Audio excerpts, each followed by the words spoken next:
Iolaus and the sons of Callirhoe. When Iole had told her wondrous tale, Alcmena dried her tears, in tears herself.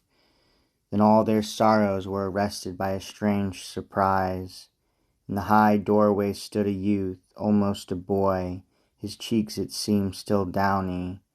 Iolaus, now restored in form and features to his early prime. This guerdon was the gift of Juno's daughter, Hebe, to gratify her husband's wish. She meant to swear not to bestow such gifts on any man thereafter, but was stopped by Themis. Civil war, she said, embroils Thebes now, and saved by Jove's might, Capaneus shall not be conquered. Brothers shall be paired in wounds. The prophet yet alive shall see his ghost as earth gapes open, and his son parent on parent shall avenge a deed of loving duty and a deed of crime. Distraught by troubles, driven from his mind and home, the Furies and his mother's ghost shall hound him till his consort shall demand the fatal golden necklace, and the sword of Phegeus drain the blood of kith and kin.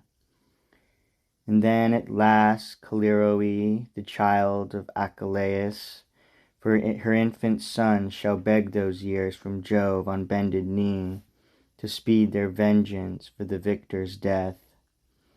And at her suit Jove shall proclaim that gift of his stepdaughter, and her son shall be transformed to manhood from their infancy.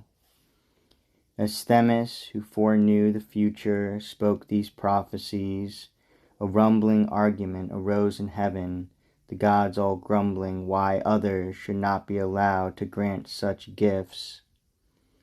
Aurora grumbled at her husband's age, and gentle Ceres that Iasion was going grey, and Mulciba required new life from Erichthonius.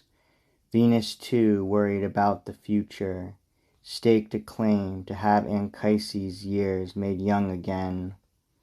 Each of them had some favorite, a storm of rivalry and discord swelled, till Jove unlocked his lips. If you at all, he said, hold me in honor, what possesses you? Does anyone suppose he has the power to conquer fate? It was the will of fate that Iolaus gained his years again. To fate the children of Callirhoe will owe their manhood, not to canvassing or conflict. You yourselves, yes, me myself, if that may give you comfort, fate controls.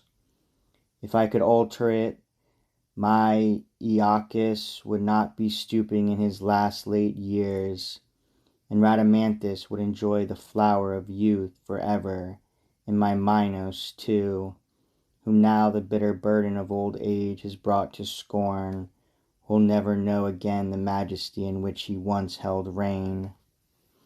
Jove's words were moving. No god could complain when he saw Iacchus and Rhadamanthus and Minos worn with years. Why, in his prime the very name of Minos had struck fear in mighty nations, but by then his strength was failing, and he feared Apollo's son Miletus, proud in all the power of youth and parentage, and thought he planned to rise against his throne, yet feared to force him from his fatherland. But of his own accord Miletus fled, and in his speeding ship crossed the Aegean Sea, and on the shores of Asia built the battlements that keep their founder's name, where as she strolled beside Meander's winding banks, her father's stream, that turned so often back upon its course, he joined in love a nymph of beauty rare, Cyane, who one day bore him there, Byblis and Caunus, twins, a tragic pair.